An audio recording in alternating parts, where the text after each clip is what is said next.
Good evening everybody. जैसा कि आपको पता है कि एमसीक्यू सेशन अभी कंटिन्यू हो रहा है, तो सभी का स्वागत है इस सेशन में, एमसीक्यू सेशन में। आइए ज़रा पहले नंबर क्वेश्चन की ओर बढ़ते हैं। लेकिन आज से और आज का क्वेश्चन खासकर थोड़ा सा क्वेश्चन का लेवल टफ है ना। क्वेश्चन का लेवल टफ इसलिए है क्योंकि धीरे धीरे हमें उस चीज़ को हासिल करना है जो यूपीएससी एक्चुअल डिमांड करती है ना। तो स्टार्टिंग में थोड़ा सा क्वेश्चन लेवल नीचे रखा था, डाउन रखा था, लेकिन अभी क्वेश्चन का लेवल आज थोड़ा सा टफ है। थोड़ा सही से इसे सॉल्व करिएगा, है ना। अच्छा, एक और चीज़, ये सेशन जितने भी लोग देखते हैं तो आप अपने स्कोर कार्ड ज़रूर हमें शेयर करें कमेंट के माध्यम से, है ना। ठीक है।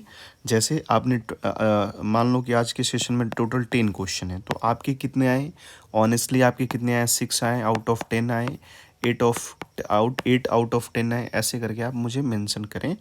और कहाँ कहाँ आपसे मिस्टेक हो गई उसके बारे में भी तो बताएं आप, है ना। तो ये चीज़ें आप ज़रूर कर लीजिएगा और आज से ये चीज़ें शुरू करते हैं, जिससे आपको भी पता चले कि आपका परफॉर्मेंस धीरे धीरे बेहतर हो रहा है या नहीं। तो आइए पहले नंबर क्वेश्चन की ओर बढ़ते हैं। पहला नंबर क्वेश्चन है, भू राजस्व के संदर्भ में निम्नलिखित कथनों पर विचार करें, कौन सा कथन सही है। भू राजस्व आपने पढ़ा होगा। भू राजस्व में परमानेंट सेटलमेंट, रैयतवाड़ी, महालवाड़ी, है ना। तो देखो भू राजस्व में कौन सा कथन सही है, तो स्टेटमेंट पढ़ना पड़ेगा। तो आइए देखिए, भू राजस्व ईस्ट इंडिया कंपनी की आय का सबसे बड़ा स्रोत था। ठीक है, क्यों? क्योंकि भारत के पास लैंड सबसे ज़्यादा थी और इन लैंड पर कंट्रोल किसके माध्यम से होना था, तो टैक्स के माध्यम से, और इसी टैक्स से इनकम आ रहा था। और आपने देखा ही होगा, है ना, कॉन्ट्रैक्ट फार्मिंग से वो चीज़ें स्टार्ट होती है। कॉन्ट्रैक्ट फार्मिंग का मतलब है इजारेदारी व्यवस्था से ये चीज़ें स्टार्ट होती हैं, फिर अस्थाई पे जाती हैं, फिर रैयतवाड़ी पे जाती हैं, फिर महालवाड़ी पे, है ना। तो पहला स्टेटमेंट तो सही होता है। कंपनी राजस्व का एक बड़ा भाग भारत से व्यापारिक वस्तुएं खरीदने में खर्च करती थी, ये भी सही है ना। चलो, वॉरेन हेस्टिंग्स के समय कंपनी ने बंगाल और बिहार में राजस्व वसूली के अधिकारों की नीलामी शुरू कर दी थी। आपको याद है कि 1772 में कौन, वॉरेन हेस्टिंग्स। और वॉरेन हेस्टिंग्स यहाँ पर आया तो उसने क्या किया, लैंड बिडिंग शुरू करी थी, याद है आपको। लैंड बिडिंग शुरू करी थी और इसी में बदले में उसे जितनी रकम उसने सोची थी उतनी रकम इसको लैंड बिडिंग में नहीं मिल पाई, और इसीलिए वॉरेन हेस्टिंग्स को ब्रिटिश क्राउन से क्या लेना पड़ा था, कर्ज लेना पड़ा था। और इसी कर्ज को लेकर महारानी को, ब्रिटिश क्राउन को ये डाउट हो गया कि शायद ईस्ट इंडिया कंपनी इंडिया में पॉलिटिकल कंट्रोल की ओर बढ़ रही है, इसीलिए ब्रिटिश क्राउन ने पहली बार 1773 का रेगुलेटिंग एक्ट लेकर आया। ठीक है, तो तीसरा भी स्टेटमेंट सही है। राइट आंसर होगा क्वेश्चन नंबर 1 का ऑप्शन डी, करेक्ट। चलो, सेकंड नंबर क्वेश्चन की ओर देखते हैं। अंग्रेजों की आर्थिक नीतियों के संदर्भ में निम्नलिखित में से कौन सा कथन सही है। आइए इसे देखते हैं। ये नीतियाँ ग्रामीण अर्थव्यवस्था को आत्मनिर्भर बनाने के लिए अपनाई गई थी। ग्रामीण के लिए आत्मनिर्भर या ब्रिटिश ईस्ट इंडिया कंपनी के लिए। नीतियाँ चाहे बदलती रहे, ब्रिटेन की नीतियाँ चाहे बदलती रहे, मतलब पॉलिसी चाहे बदलती रहे, रूलर्स चाहे बदलते रहे, लेकिन ब्रिटेन का इकोनॉमिक बेनिफिट हमेशा सुनिश्चित होता रहा। तो पहला स्टेटमेंट गलत हो जाएगा। गांवों के मामले में कंपनी द्वारा सीधे नियुक्त किए गए राजस्व अधिकारी, पुलिस तथा न्यायिक अधिकारियों जैसे बाहरी लोगों के बढ़ते हस्तक्षेप का दौर शुरू हुआ था, ये सही है। राजस्व की वसूली मुद्रा के रूप में होने लगी थी, ये भी सही है। तो कौन सा स्टेटमेंट सही होगा, 2 और 3, ऑप्शन बी करेक्ट है। ठीक है, चलो क्वेश्चन नंबर 3 की ओर बढ़ते हैं और 3 का राइट आंसर देखने की कोशिश करते हैं, कौन सा कथन सही है। अस्थाई बंदोबस्त के संदर्भ में निम्नलिखित, देखो आपने अस्थाई बंदोबस्त पढ़ा होगा ना, मास्टर आपको पढ़ा भी रहा होगा, प्रैक्टिस भी करा रहा होगा, लेकिन देखो ये क्वेश्चन कुछ और पूछ रहा है। देखो क्या पूछ रहा है, इसको ध्यान देना। ठीक है, पहला है, मुगल काल के जागीरदारों की स्थिति इस व्यवस्था में जमींदारों से बहुत बेहतर थी। अब देखो सर, आपने जागीरदार पढ़ा होगा, लेकिन जागीरदार नहीं पूछ रहा है, जागीरदार का एप्लीकेशन पूछ रहा है। दूसरा, परमानेंट सेटलमेंट किससे किया गया, जमींदार से, तो इनका कंपेयर करना पड़ेगा। अच्छा, आइए इसके बारे में बात कर लेते हैं। देखो, मुगल कालीन जो जागीरदार होते थे वो कंपनी के ही तो वो मुगल के ही तो ऑफिसर होते थे, है ना। तो वो वहाँ पे नौकरी ज़रूर करते थे, लेकिन उनको वहाँ पे ज़मीन बेचने का राइट्स नहीं था। जागीरदार मुगल काल में ज़मीन नहीं बेच सकते थे, एरिया नहीं बेच सकते थे, किसानों को बेदखल जमीन से बेदखल नहीं कर सकते थे, लेकिन अस्थाई बंदोबस्त में आपने पढ़ा होगा कि किस जमींदार जमीन भी ले सकता था और किसानों को जमीन से बेदखल भी कर सकता था। मतलब जमींदारों के पावर या जमींदारों की स्थिति बेहतर किससे थी, तो जागीरदारों से। इसका मतलब पहला स्टेटमेंट गलत हो गया। समझ रहे हो किस लेवल पे जाके पूछ रहा है। इस व्यवस्था के कारण खेतिहर मजदूरों की संख्या बढ़ गई थी। इस व्यवस्था से सरकार की अपेक्षा जमींदारों को ज़्यादा फायदा हुआ। ठीक है, ये भी सही है ना, क्योंकि किससे की गई थी, जमींदारों से की गई थी, है ना। इस व्यवस्था ने जमींदार को एक नए वर्ग का जन्म दिया जो अंग्रेजों के प्रति वफादार था। याद करो, अंग्रेज भी तो यही चाह रहे थे कि कुछ वफादार लोगों को तैयार किया जाए जो कंपनी के वृद्धि में काम आए, है ना, कंपनी के बेनिफिट्स में काम आए। तो दूसरा, तीसरा और चौथा ऑप्शन नंबर बी करेक्ट है ना। पहला स्टेटमेंट गलत है, क्यों है ये भी बताया। क्वेश्चन नंबर 4 की ओर बढ़ते हैं। रैयतवाड़ी व्यवस्था के संदर्भ में कौन सा सही है। रैयतवाड़ी किससे की गई थी सर, तो रैयत का मतलब हमने बताया आपको क्या होता है, किसान। और किसान, ये व्यवस्था किससे की गई थी, किसानों से। और किसानों से कौन कर रहे थे ब्रिटिश। इसका मतलब इसमें बिचौलिए जो मेडिएटर थे वो एब्सेंट थे, तो मेडिएटर नहीं था, ये किससे था सीधा समझौता, तो ब्रिटिश सरकार से और किसानों के बीच। तो सरकार और किसानों के बीच कोई बिचौलिया नहीं रहा, यही स्टेटमेंट क्या होगा, करेक्ट होगा। चलो, ब्रिटिश सरकार के भारत में प्रशासनिक नियंत्रण के संदर्भ में निम्नलिखित कथनों पर विचार करें। ध्यान से देखना सर, कीवर्ड्स के बारे में, प्रशासनिक नियंत्रण, है ना। देखो क्या कह रहा है, कौन सा स्टेटमेंट सही है, इसके बारे में बात कर लेते हैं। 1833 के चार्टर एक्ट ने भारत के ब्रिटिश प्रदेशों के सैनिक और असैनिक प्रशासन के सारे अधिकार गवर्नर जनरल और उसके काउंसिल को सौंप दिए। याद है आपको, 1833 में कंपनी के सारे पॉलिटिकल राइट्स ले लिए गए और वो किसके साथ चला गया, तो गवर्नर जनरल। ठीक है, लेकिन कंपनी अभी भी व्यापारी के अधिकार रख रही थी, ये भी बात ध्यान देना। 1813 में भारत के साथ अकेले ही व्यापार करने का विशेष अधिकार खत्म हो गया। याद करो, ट्रेड मोनोपोली यहीं पे खत्म हो रही है ना। और यहाँ पे क्या हुआ, ओपन डोर कर दिया गया किसका, इंडिया का, फॉर ऑल ब्रिटिशर्स, है ना। तो ये भी ध्यान देना। तो इसी से आपको परिणाम पड़े होंगे, हस्तशिल्प उद्योगों का पतन हो गया। ठीक है, भारत के गांवों तक पहुंच हो गई कंपनी जैसे और भी कंपनी की, है ना। तो इसका राइट आंसर क्या हो जाएगा, क्वेश्चन नंबर 5 का सी।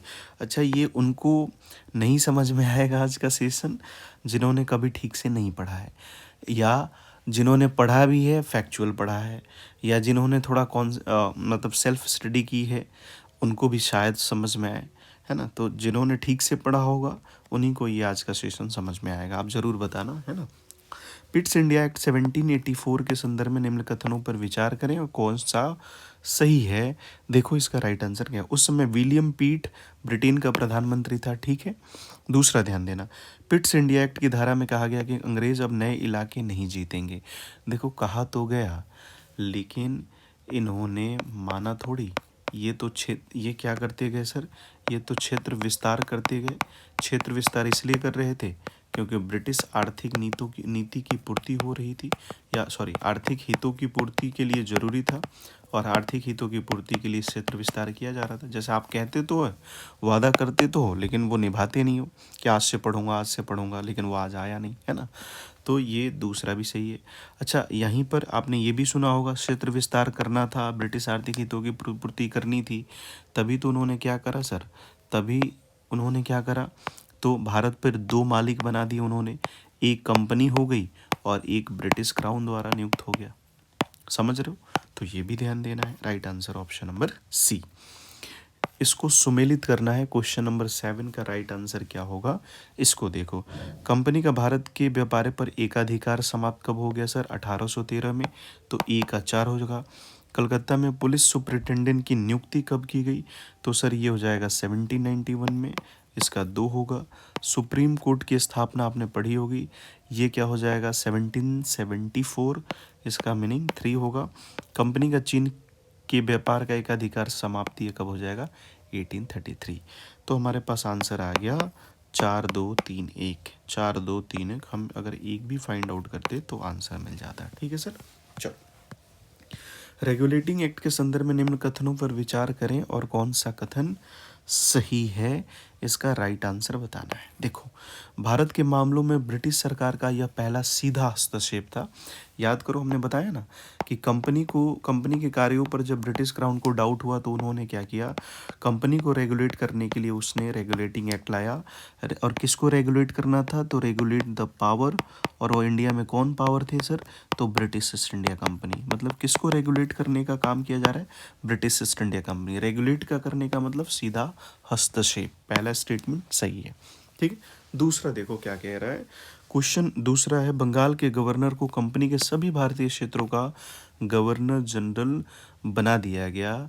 और ये भी ज़रूर ध्यान देना कि जो भी ऑफिसर इंडिया में अपॉइंट होगा, जब उसका ट्रांसफ़र होगा या जब वो इंग्लैंड लौटेगा, जब वो रिटर्न होगा इंग्लैंड, तो उसे अपनी संपत्ति का ब्यौरा देना पड़ेगा। उसे अपनी संपत्ति का क्या देना पड़ेगा, ब्यौरा देना पड़ेगा। Right answer option number C. 1857 के विद्रोह के क्या कारण थे, ब्रिटिश शासन के प्रति असंतोष, ये तो सही लग रहा है। धर्म और जाति के नष्ट होने का डर। याद करो कि वो सैन्य स्वरूप में आप ये चीज़ें पढ़ रहे होंगे, या सामाजिक धार्मिक सांस्कृतिक कारण में। किसानों और दस्तकारों की बर्बादी, आपने सुना होगा, भू राजस्व नीति, हस्तशिल्प उद्योगों का पतन, भारतीय सैनिक की शिकायतें, आपने सुना होगा कि आरंभिक रूप में 57 की क्रांति वर्दीधारी सैनिकों का विद्रोह था। याद आ रहा है, तो ये भी सही है। इसका मतलब right answer option number D. मैं आपको ये भी दिखा रहा हूँ किस तरह से क्वेश्चन को सॉल्व भी करना है। तो अगर आप हिस्ट्री को केवल रट्टा मार विषय बना रहे हो तो लॉस ले जाएगा आपको यूपीएससी में, है ना। पोलीगर कौन थे, ये बड़ा मोस्ट इंपॉर्टेंट क्वेश्चन है ना। कौन थे सर पोलीगर्स, कौन थे, यहाँ पे लिखा भी हुआ है। पोलीगर्स के बारे में थोड़ा सा आप देख लो, पोलीगर्स कौन थे, है ना। ये हम मुझे लग रहा है कि ये पहली बार हम डील भी कर रहे हैं इस क्वेश्चन को इस प्लेटफॉर्म पे। तो देखो सर, पोलीगर एक दौर चला 1795 से 1805 के बीच, है ना। एक दौर चला। इस दौर में क्या हुआ, तो कुछ जमींदार जो रहे, वही जमींदार अंग्रेजों के प्रति क्या कर रहे थे, अंग्रेजों के प्रति विद्रोह कर रहे थे। अब ये जमींदार जो अंग्रेजों के प्रति क्या कर रहे थे, किसके प्रति विद्रोह, तो ब्रिटिश के प्रति ये विद्रोह कर रहे थे। और ये कहाँ से संबंधित थे, तो ये साउथ इंडिया से संबंधित थे।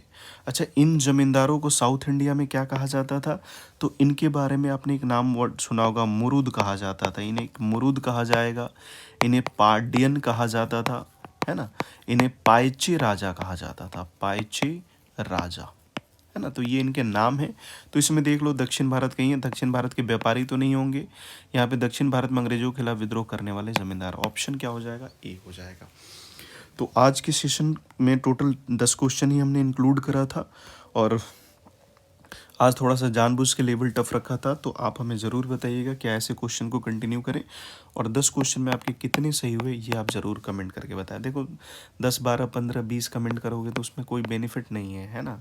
तुम्हारे लिए ये सेशन है, और तुम इसमें नहीं ठीक से कमेंट करोगे, अपना मतलब क्या बोला जाए, अपना जांच नहीं करोगे, तो फिर कैसे प्रिपरेशन ठीक से हो पाएगी, है ना। तो चलिए मिलते हैं आपसे नेक्स्ट सेशन में, तब तक के लिए दीजिए हमें विदा। बहुत बहुत शुक्रिया आपका, बहुत बहुत नमस्कार।